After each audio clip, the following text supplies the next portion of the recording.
Welcome back to the deep dive. Today, we're stepping into, well, it feels like the final act of a massive historical thriller. We're looking at the collapse, the monumental end of a 304-year dynasty, and at the center of it all, Nicholas II, the last Tsar of Russia. It really is a story where huge political failure and this intense personal tragedy are just completely tangled together. I mean, the sources we have paint this picture of a man who was, by most accounts, a loving husband, a devoted father. Right. But his belief, this rigid, inflexible belief in his divine right to rule, it just blinded him, utterly blinded him to the massive changes that were tearing his empire apart. So our mission today is to really get into the sources, the ones that show us every step of his downfall. We need to figure out not just what happened in 1917, but why. Why did this man, who seems genuinely well-meaning, get so disastrously out of sync with his own country? Yeah, how did he end up being the catalyst for the very revolution that just swept him and his entire family away? We'll go right back to the beginning. His childhood, this young Nicky, then dive into the secrets, the corrosion within the imperial court, Rasputin's influence. And the huge missteps of World War I, leading right up to those final chilling moments. That locked room in Yekaterinburg. It's the end of the Romanovs. Let's get into it. Let's unpack how it all went so wrong. Okay, so let's start with the man himself, Nicholas, born 1868. And his upbringing, it wasn't quite what you might expect given the, staggering wealth of the Russian Empire. No, not at all. It was deliberately, almost surprisingly, Spartan, really. And that was driven by his father, Alexander III, who was this colossal figure physically and politically. So what did that actually look like, this Spartan upbringing? Well, we're talking about young Nicky, as he was known, sleeping in pretty basic camp beds, forced cold baths every morning, a really simple diet, lots of porridge, black bread. Wow. It sounds almost Dickensian, but it was Alexander III's deliberate attempt to harden his sons, to make sure they weren't softened by all the imperial luxuries surrounding them. And educationally, he got the full Tsarist package, right? Languages, military training. Oh, definitely extensive military training. He spoke perfect English, fluent French too. But his real interests, the things he seemed to actually enjoy, were always this sort of ceremonial side of military life. The parades, the uniforms. Exactly. The camaraderie of being an officer. He was really quite uncomfortable with the actual business of politics, the messy, complex work of running an empire. And his father saw this. Alexander III knew his son wasn't cut out for it. He absolutely saw it. There's that famous quote, right, where Alexander supposedly said Nicholas was a good boy, but he has a poet's soul, God help him. He knew Nicholas wasn't ready, wasn't mature enough for the immense responsibility coming his way. So poorly prepared in practice, but then ideologically he's getting hammered with this really rigid philosophy. Completely. That came mainly from his tutor, Konstantin Pobedonostsev, a real arch-conservative. Pobedonostsev wasn't just teaching him history or politics, he was drilling into him this idea of a divine mandate. The Tsar as God's representative on earth. Precisely. That his sacred absolute duty given to him by God was to uphold the autocracy, the absolute power of the Tsar, and the Eastern Orthodox religion. No compromise, no questioning, certainly no bowing to liberal ideas. It just sets up this core tragedy, doesn't it? A man not really suited for the job, given a job description that demands impossible strength, but also told he must never, ever bend. Exactly. He's trapped between his nature and his supposed duty. Then boom, 1894.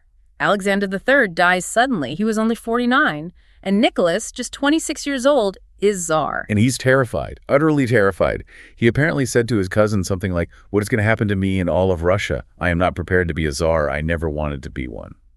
It's just heartbreakingly honest. And right in the middle of this personal and political earthquake, he gets married. Yes, very quickly. He marries Princess Alex of Hesse, who he was deeply in love with. She becomes Empress Alexandra Feodorovna. But the timing, it was terrible. Because his father had just died. Exactly. The wedding had to take place during the official mourning period for Alexander III. So it was quiet, subdued, none of the usual imperial celebrations. And the public noticed this. Oh, they did. Immediately, this sort of dark folklore starts. People started saying, she came to us from behind the coffin. A really chilling way to begin her reign as empress, especially given how central she becomes to the whole downfall. And Nicholas himself, he was completely devoted to her, wasn't he? Utterly devoted. But the sources do suggest he became, well, completely subjugated is the phrase often used. She had much stronger will, a more rigid personality, especially when it came to politics and defending the autocracy. So the bad omens just keep piling up from the start. The quiet wedding and then the coronation. Katinka Field? Katinka, Yeah. 1896. That was an absolute disaster, a human catastrophe tied directly to his coronation. What actually happened? It was a big public festival, right? Huge. Maybe 500,000 people gathered on this field outside Moscow. It was actually a military training ground full of ditches and trenches. They were promised free beer, souvenir mugs, the usual coronation giveaways. But something went wrong. Rumors started spreading like wildfire that there weren't enough mugs, not enough beer to go around. Panic set in. People started surging forward onto this uneven, dangerous ground. And it turned into a stampede. A horrific one. The official death toll was 1,389 people, trampled to death, suffocated in the mud and ditches. It was just carnage.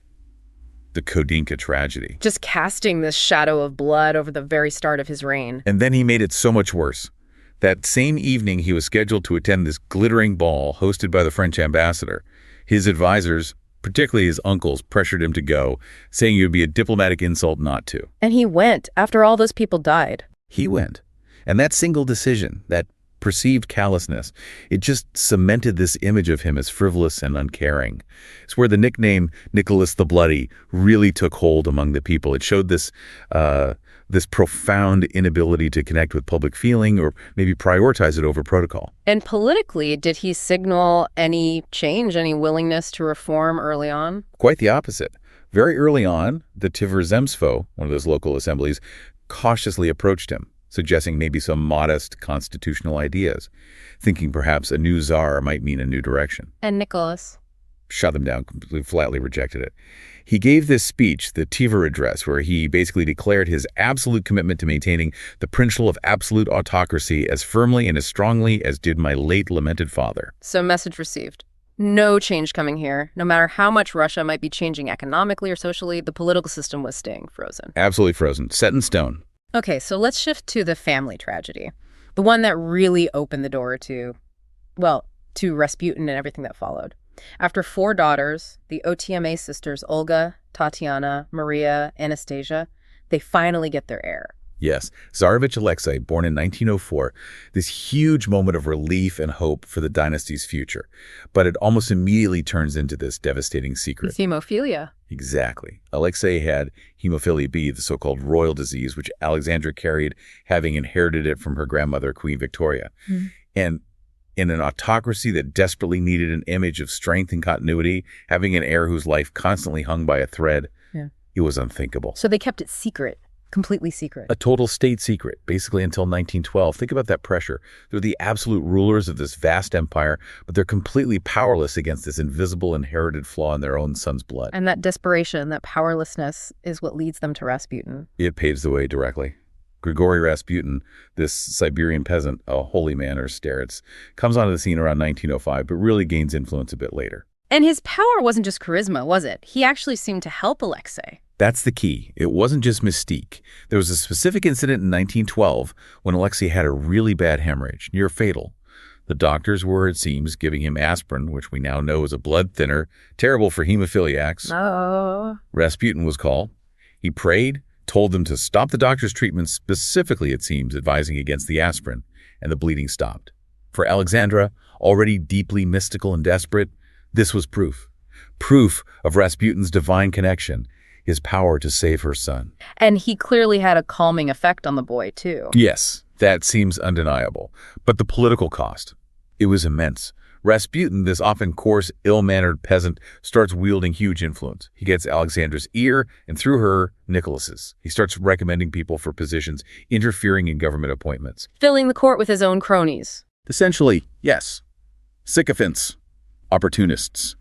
People who told Nicholas and Alexandra what they wanted to hear, further isolating them from the grim realities of Russia. He became this screen obscuring the truth. While all this internal rot is setting in, Nicholas is also making some pretty disastrous moves on the world stage. The Russo-Japanese War. Ah, yes. 1904, 1905. Nicholas pursued this really aggressive foreign policy in the Far East, pushing into Manchuria and Korea. There was this arrogant belief that Russia was destined to dominate Asia. And that Japan was no match for them. Exactly. A belief rooted in racism and military overconfidence. They expected this easy God-given victory over what they saw as an inferior nation. Yet instead they got Tsushima, the Battle of Tsushima in May 1905. The Russian Baltic fleet, which had sailed halfway around the world, was utterly annihilated by the Japanese Navy. It was a stunning, humiliating defeat. A modern European power crushed by an Asian one. It forced Russia to sue for peace. And the shockwaves hit home immediately, didn't they, leading to 1905? Directly. The humiliation of the defeat fueled the already simmering domestic unrest. And that erupted most dramatically with Bloody Sunday, January 1905. This wasn't a riot initially, was it? It was a peaceful march. Completely peaceful. Led by a priest, Father Gapon, thousands of workers marching towards the Winter Palace in St. Petersburg. They were carrying religious icons, portraits of the Tsar. They still saw him as their little father. They just wanted to present a petition asking for better conditions, basic rights. And the troops opened fire. They opened fire on the unarmed crowd. The official number killed was 92, but everyone knew the real number was much, much higher. Hundreds, maybe over 1,000. And the impact of that. It was shattering.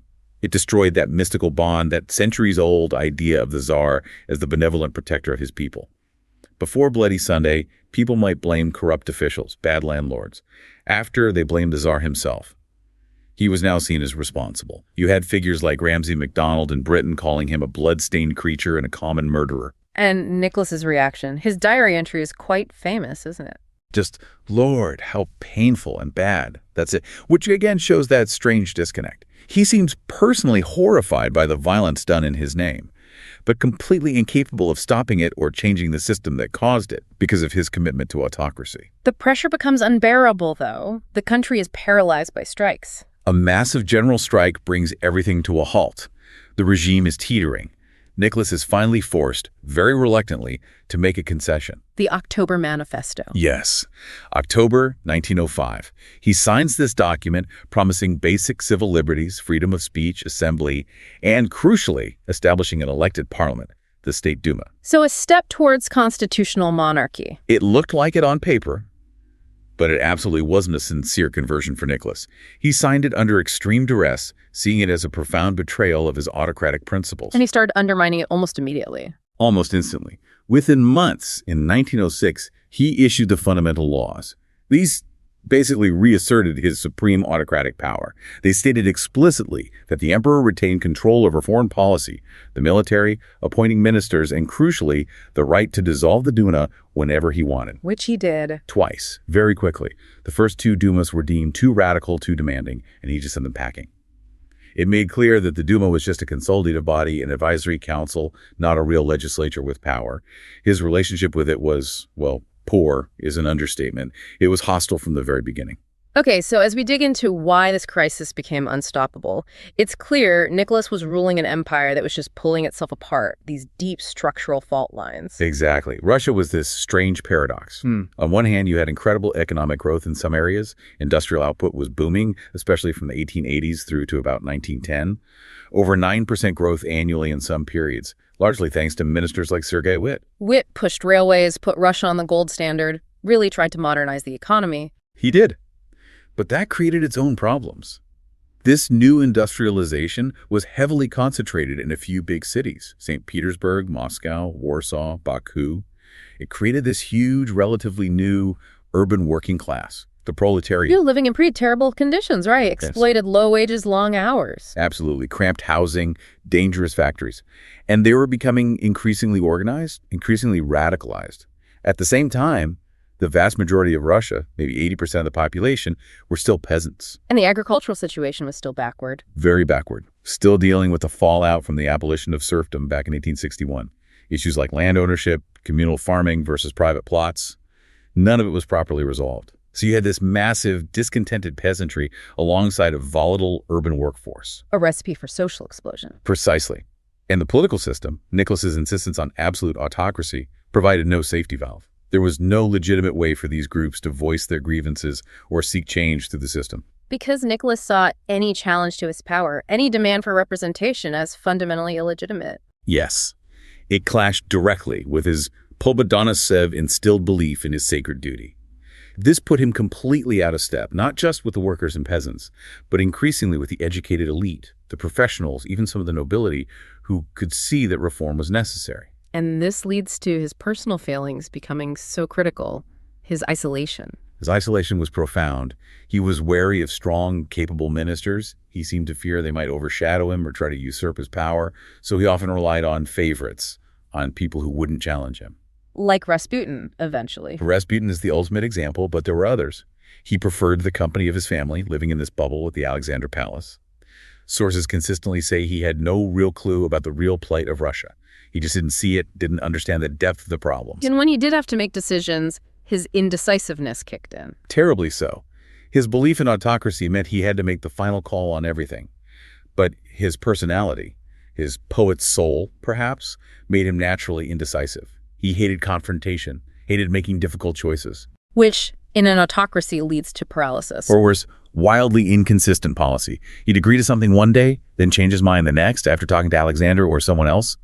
There's that incredible story about him returning an unsigned document because, as he apparently said, an inner voice keeps on insisting that I do not accept responsibility for it. You can't run an empire based on inner voices. Well, apparently you can try, but it reveals this huge psychological burden.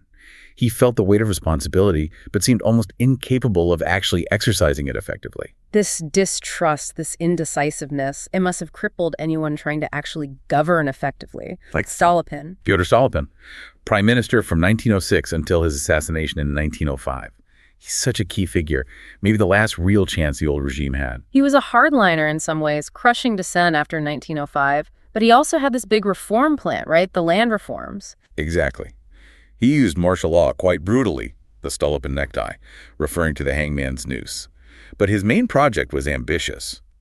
Agrarian reform. He wanted to break up the old peasant commune system, the mir, and create a class of strong, independent, land-owning farmers. The idea being that property owners would be more conservative, more loyal to the Tsar, wager on the strong, they called it. That was the gamble. Create a bedrock of support in the countryside. But it was incredibly controversial. The revolutionaries hated it because it aimed to destroy peasant solidarity. And crucially, the conservatives at court hated it too. Why would conservatives hate a plan to create conservative farmers? Because they hated any change. They saw the Duma itself, even the weakened version, as a blot on the autocracy. They distrusted Stolypin's ambition, and Alexandra especially came to despise him. Because he went after Rasputin? Partly, yes. He investigated Rasputin's activities, which Alexandra saw as a direct threat, maybe even a threat to Alexei's life, if Rasputin's holy protection was removed. She actively worked against Stolypin at court. So he's battling revolutionaries, court intriguers, the empress. And trying to push through this incredibly complex reform. He was making some progress, but it was slow. Then, in 1911, he was assassinated in Kyiv, right in front of the Tsar. And with him gone? The last real drive for systematic, top-down reform within the autocratic system basically died. The government drifted, becoming more reliant on reaction and repression. So the stage is set. Structural problems festering, the political system broken, the Tsar isolated and indecisive. And then comes the final blow, World War I. The ultimate catalyst. July 1914, the crisis erupts after the assassination of Archduke Franz Ferdinand in Sarajevo. Austria-Hungary threatens Serbia. Russia sees itself as Serbia's protector. And Nicholas decides to intervene. Despite those last-minute telegrams with his cousin, Kaiser Wilhelm II, the Willy-Nicky telegrams. Right, those telegrams show a sort of desperate personal attempt to avoid the abyss. But the pressure from his generals, the sense of obligation to Serbia, the momentum of mobilization plans, it all pushed towards war. On July 30th, Nicholas ordered general mobilization. Which effectively meant war with Germany and Austria-Hungary. It made it almost inevitable. Germany declared war on Russia on August 1st. The Great War had begun. And initially, there was a wave of patriotism in Russia. Yes, a huge wave. Strikes stopped. Political infighting seemed to pause. The Tsar appeared popular again. But it couldn't mask the underlying reality. Russia was grossly unprepared for a modern industrial war. They had the manpower, the famous Russian steamroller, but critically lacked the equipment. Artillery. Supplies. Huge shortages of artillery shells. Yeah. Not enough rifles. Not enough motorized transport. Even basic things like boots were often lacking. The logistics were a nightmare. Soldiers were sent to the front, sometimes without weapons, told to pick one up from a dead comrade. Just horrific. And the losses started mounting almost immediately. Staggering losses. Tannenberg, the Masurian Lakes. Huge defeats early on. By 1917, estimates suggest something like 1.7 million Russian soldiers were dead. Millions more wounded or captured. Morale just collapsed. And in the midst of this military catastrophe, Nicholas makes arguably his worst decision of the war, 1915. Yes. He decides to dismiss his cousin, the competent Grand Duke Nicholas, who was the commander-in-chief, and take personal command himself. Why? Why would he do that? It seems it was a combination of duty, this feeling that the Tsar must lead his troops, and probably pressure from Alexandra, who distrusted the Grand Duke and believed Nicholas's presence would inspire victory. So he goes off to military headquarters, Stavka, in Mogilev, miles from the capital. Hundreds of miles away, Yeah. 600 kilometers from Petrograd, as St. Petersburg was renamed to sound less German. And while the day-to-day military decisions were mostly left to his chief of staff, General Alexeyev, Nicholas's presence there was symbolically disastrous. Because now he was personally tied to every defeat. Exactly. Every loss, every retreat, every failure was now directly associated with the Tsar himself. He was no longer the remote, semi-divine figure. He was the commander-in-chief presiding over disaster. And it took him away from the capital, the center of political gravity. Leaving who in charge back home? Effectively, Empress Alexandra. And this is where things really unravel politically. Alexandra, deeply unpopular anyway because of her German background, is now seen as running the government. And who is influencing her? Rasputin. Oh. His influence becomes paramount. Ministers are appointed and dismissed seemingly on his whim, based on whether Alexandra believes they are loyal to Rasputin and, by extension, to her and the autocracy. Confidence didn't matter. So the government becomes chaotic, filled with incompetence, while the country is falling apart. Precisely. And the rumors just went into overdrive. That Alexandra was a German spy. That she and Rasputin were deliberately sabotaging the war effort. Treason in the palace. Whether true or not, people believed it. It destroyed the last shreds of respect for the dynasty among the elite and the general population. Which leads to that final desperate act by the nobility, the murder of Rasputin. December 1916. A group of conservatives and members of the extended royal family, led by Prince Felix Yusupov and Grand Duke Dmitry Pavlovich, decide the only way to save the monarchy is to eliminate Rasputin. They saw him as the cancer destroying it from within. Exactly. They lure him to the Yusupov palace, poison him, shoot him multiple times, beat him, and finally dump his body in the frozen Neva River. A truly gruesome end. But it was too late, wasn't it? Killing Rasputin didn't solve anything. Far too late. If anything, it just highlighted the utter decay and desperation at the heart of the regime. The system itself was broken. Removing Rasputin changed nothing fundamental. And the final collapse comes just months later, early 1917. It unravels incredibly quickly. The winter of 1916-17 was brutally cold. The railway system, already strained by the war, basically collapsed. Meaning food and fuel couldn't get into the cities. Exactly. Petrograd was starving and freezing. Prices skyrocketed. The price of eggs apparently quadrupled. Queues for bread became flashpoints for anger. And riots start. Massive demonstrations. Starting around International Women's Day in late February, by the old Russian calendar, women textile workers go on strike, demanding bread. They're joined by other workers. The chants quickly become political. Down with the autocracy. Down with the Tsar. Down with the German woman. And Nicholas, still at Stavka. Still at headquarters. He gets reports, dismisses them as hooliganism, orders the authorities in Petrograd to take firm measures to use force to put down the unrest. But the troops? The troops in the Petrograd garrison were mostly older reservists or new recruits. They weren't the loyal Imperial Guard. They were fed up, sympathetic to the crowds. When ordered to fire on the demonstrators, they hesitated, and then they mutinied. They joined the revolution. Tens of thousands of them. Maybe 60,000 soldiers just melted away from their barracks and joined the crowds, often shooting their officers. The government lost control of the capital completely. So Nicholas has no loyal forces left in the city. None to speak of. The Duma leaders, realizing the government had collapsed, formed a provisional committee. The socialist parties formed the Petrograd Soviet, a council of workers and soldiers' deputies. These two bodies effectively held power. And they both agreed on one thing. Nicholas had to go. Generals on the front lines told him the army wouldn't support him if he tried to fight a civil war to keep his throne. He was stranded on his train, trying to get back to his family. Utterly powerless. The end had arrived. The inevitable end. He was completely isolated, checkmated. So facing reality, Nicholas finally agrees to abdicate. March 15th, 1917. Yes. On his imperial train, stuck at Pskov. He signs the abdication manifesto. Initially, he abdicated for himself and also for Alexei. But he changed his mind about Alexei. Almost immediately, yes. Doctors apparently told him that if Alexei became Tsar, he'd likely be separated from his parents due to his hemophilia and the political situation. Nicholas couldn't bear that thought. So he altered the manifesto, abdicating only for himself and naming his younger brother, Grand Duke Michael, as his successor. And Michael, did he accept? Wisely, no. Michael said he would only accept the crown if it was offered to him by a future constituent assembly elected by the people, which of course never happened in that way. So with his refusal, 304 years of Romanov rule just ended. And the family, what happened to them immediately after? They were placed under house arrest, initially at the Alexander Palace in Tsarskoye Selo, their main residence. Life wasn't terrible at first, but their movements were restricted, walks in the park regulated. It was captivity. Then the Bolsheviks take power in October 1917. That changes things. Dramatically. The provisional government falls.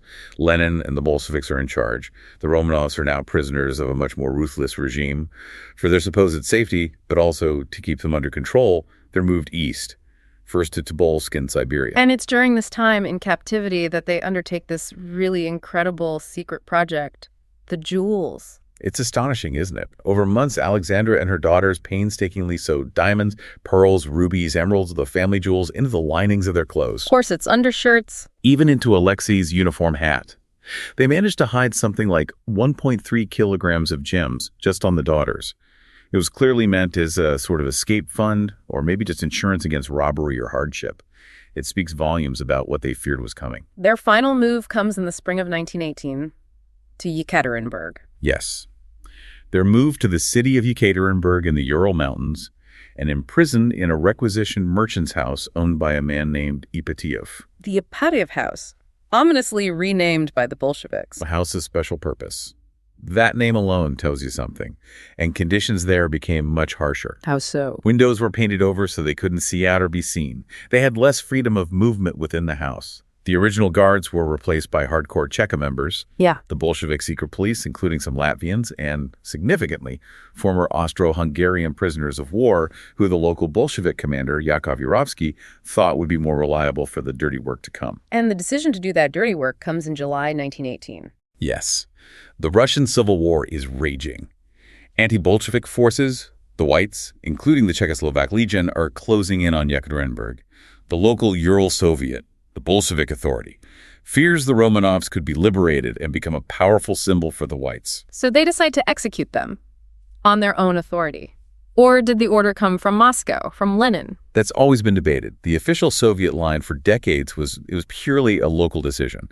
But most historians now believe the order, or at least tacit approval, came from the top leadership in Moscow, probably including Lenin and Sverdlov. The local Soviet declared Nicholas guilty of countless bloody, violent acts against the Russian people and sentenced the whole family to death. And the execution itself. Describe what happened that night, July 17th, 1918. Around 2:00 in the morning, the family, Nicholas, Alexandra, Alexei, the 4 daughters, along with their doctor, cook, maid, and valet who had loyally stayed with them, were woken up. They were told they were being moved. Yes. Yurovsky told them there was unrest in the town, and they needed to move to the basement for their own safety, possibly under the pretext of taking a photograph to prove they were still alive. They were led down to this small, empty half-basement room. And then? Chairs were brought for Alexandra and Alexei, who was unwell. They waited. Then Yurovsky came back in with the execution squad, a mix of Russians, Latvians, and Hungarians. He quickly read out the execution order. Nicholas apparently turned to his family, bewildered, maybe said, "What?" And then the shooting started. Nicholas was killed first. Apparently so. Shot multiple times. But then came this horrific, unexpected problem. The daughters, Olga, Tatiana, Maria, and Anastasia, didn't die immediately. Because of the jewels. Because of the jewels. The diamonds and gems sewn into their corsets acted like makeshift body armor. The bullets were ricocheting off them, the room filled with smoke, dust, screaming. The executioners were panicking. So they had to finish them off. With bayonets. And more point-blank shots to the head. It turned what was meant to be a quick execution into a brutal, prolonged massacre. Especially for the children, it's just unimaginable. After the killing stopped, what did they do with the bodies? Yurovsky and his men loaded the 11 bodies onto a truck. They drove them out to a remote area of woodland called Ganina Yama, near a disused mine shaft. They stripped the bodies, searched them for remaining valuables, tried to destroy them. Burning them? Acid. Both. They attempted to burn them, poured sulfuric acid on them to disfigure them and prevent identification, then threw them down the mine shaft. But the next day, fearing the location wasn't secure, Yurovsky had the bodies retrieved. They tried burning. 2 of them, again, believed now to be Alexei and Maria, and buried those remains separately. The other 9 bodies were taken to a different spot along a cart track, the place later nicknamed the Meadow of Pigs, or Poor Sankoff log, doused again in acid and buried in a shallow grave concealed under railway ties. And Moscow's official story. Moscow announced only that Nicholas, the former Tsar, had been executed due to the military threat. They denied any knowledge of the family's fate for decades. This deliberate ambiguity is what fueled all those persistent rumors, especially about Anastasia surviving. But eventually the truth came out. The bodies were found. Yes, but it took a very long time. Amateur historians and geologists, Avdonin and Ryabov, actually located the main grave containing 9 bodies back in 1979, guided by Yurovsky's secret notes. But they kept it secret until the Soviet Union was collapsing, revealing it in 1989. And then DNA testing confirmed it. In the 1990s, yes. Scientists compared DNA from the remains with living relatives, most famously Prince Philip, the Duke of Edinburgh, whose maternal grandmother was Alexandra's sister. The tests confirmed these were Nicholas, Alexandra, Olga, Tatiana, Anastasia, and the 4 attendants. But 2 were still missing, Alexei and 1 daughter. Exactly, which kept the mystery alive for another decade. Finally, in 2007, archaeologists found a second, smaller burial site near the main grave. It contained burned bone fragments. And DNA tests on those fragments. Confirmed in 2008. They belonged to Alexei and the remaining daughter, widely believed to be Maria based on anthropological analysis, though some debate that's specific identification. But it finally proved scientifically that the entire family died that night in Yekaterinburg. So how do we reckon with Nicholas II now? How has history judged him? Well, for 70 years, Soviet history painted a very simple picture. Nicholas the Bloody, the callous tyrant, incompetent, oppressive, personally responsible for Russia's suffering and military defeats. It perfectly fit the revolutionary narrative. And the Western view? More nuanced. Generally, yes. The dominant view in Western historiography now is more of a tragic figure. A well-intentioned man, perhaps, a devoted family man, certainly, but completely overwhelmed by the job. A poor ruler, someone fundamentally incapable of handling the challenges facing his nation. Right man, wrong century, perhaps, or just the wrong man for that specific explosive moment in Russian history. But then there's the religious dimension, the canonization. That's a really significant and quite controversial development. In 2000, the Russian Orthodox Church canonized Nicholas, Alexandra, Alexei, Olga, Tatiana, Maria, and Anastasia. But the way they did it is crucial. They weren't made martyrs. No, they were canonized as passion bearers. This is a specific category in Orthodoxy for those who face death in a Christ-like manner, with humility, patience, and meekness, without resisting evil with force. So it recognizes their suffering and death, but avoids endorsing his rule. Exactly. It was a careful balancing act by the Church. Declaring him a martyr would imply he died for the faith, which could be seen as validating his reign. Passion bearer status acknowledges their piety in facing death, but sidesteps the political controversy over his failures as a ruler, which many Russians, even Orthodox believers, still hold him responsible for. And the physical site of their death, the Apativ house. It became a sort of unofficial pilgrimage site, which worried the Soviet authorities. In 1977, on the orders of the Politburo, an order signed by Yuri Andropov, head of the KGB, and carried out by Boris Yeltsin, the local party boss at the time the Apativ house was demolished, completely erased. To prevent it becoming a monarchist shrine. Precisely. To erase the memory. But memory is hard to erase. After the fall of the Soviet Union, the site was given back to the Orthodox Church. And in the early 2000s, coinciding with the canonization, they built this huge, elaborate cathedral on the spot. The Church on Blood. The Church on Blood, in honor of all saints resplendent in the Russian land. A very powerful symbol of how the Romanovs, and particularly their violent end, have returned to the center of Russian historical consciousness, though still debated and contested. So when we look back at Nicholas II, the overwhelming sense is this clash, isn't it, between the private man and the public role. Absolutely. The decent, shy family man who loves his wife and children dearly, versus the Tsar, the autocrat of all the Russias, clinging fiercely, almost mystically, to this idea of absolute power granted by God. And that very insistence on his divine authority, his refusal to compromise, to adapt to the massive political and social forces erupting around him, it didn't just lead to the revolution. It led directly to the downfall of the dynasty and ultimately to that basement room in Yekaterinburg. His insistence on total indivisible power meant that when that power finally evaporated, he had alienated almost everyone. He was left with nothing but his family, and their fate was sealed alongside his. As you think about this deep dive, the story of Nicholas II, here's a final thought to consider. Maybe the greatest irony is that his final significant act, the abdication, the ultimate surrender of power, was perhaps the only truly responsible decision left for him to make for his country. Yet it was the one act completely opposed to the core belief, that sacred, God-given duty that had guided his entire life. So think about this. What if he had compromised earlier? What if, say, back in 1906, after the First Duma, or even in 1913 before the war, he had accepted real constitutional limits? Could some form of compromise have saved the man, saved his family, even if it couldn't have saved the throne exactly as he knew it? What might have been different?